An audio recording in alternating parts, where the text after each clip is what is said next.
नागपूर शहरातील कळमना नाका नंबर 4 परिसरात असलेल्या नवीन शनी मंदिर समोरील गोडाऊन मध्ये 26 मार्चच्या रात्री भीषण आग लागली। या आगीने संपूर्ण परिसराला व्यापले असून लाखो रुपयांचा माल जळून खाक झाला आहे। आग इतकी भयंकर होती की आगीवर नियंत्रण आणण्यासाठी अनेक तास मेहनत घ्यावी लागली। पाहूया सविस्तर माहिती। 26 मार्चला रात्री 11 वाजता कबाडी गोडाऊन मध्ये लागलेली आग काही क्षणात रौद्ररूप धारण करत सर्व दिशांनी पसरली। साहू नामक इसमाच्या गोडाऊन मध्ये आग लागली आणि मोठ्या प्रमाणावर नुकसान झाले। या आगीची माहिती तात्काळ अग्निशमन विभागाला देण्यात आली, परंतु आगीच्या भीषणतेमुळे परिस्थिती अत्यंत गडद झाली।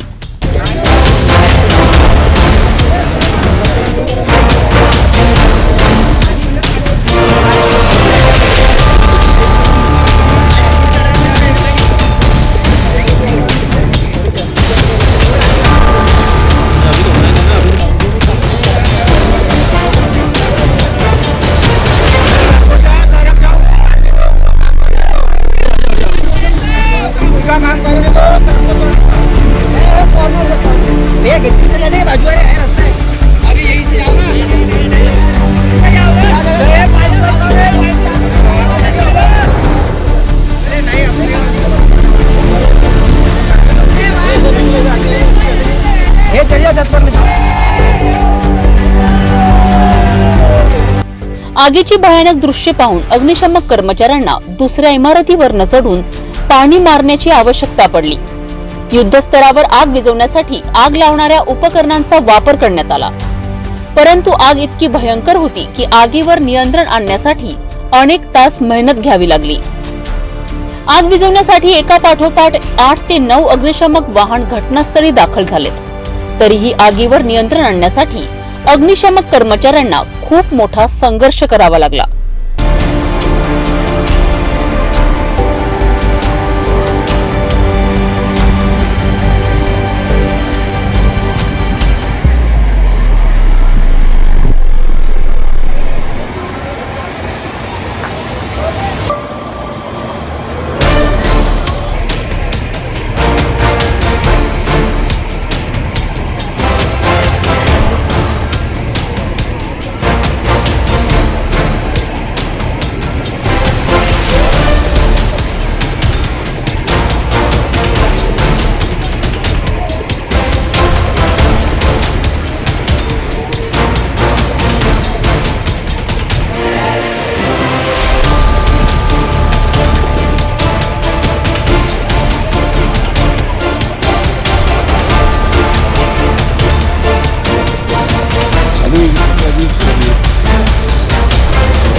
प्रसंगावधान ठेवून या भीषण आगीवर नियंत्रण आणण्यासाठी अग्निशमक दलाने अखेर आपले प्रचंड प्रयत्न केलेत। त्यामुळे ही आग पूर्णपणे नष्ट करण्याचे कधीतरी शक्य होईल अशी आशा आहे। या दुर्घटनेत लाखो रुपयांचे नुकसान झाल्याची माहिती आहे। या अग्निकांडामुळे परिसरात मोठी धांदल उडाली असून अग्निशमक विभागाच्या शौर्याबद्दल सर्वांनीच त्यांचे आभार मानले आहेत।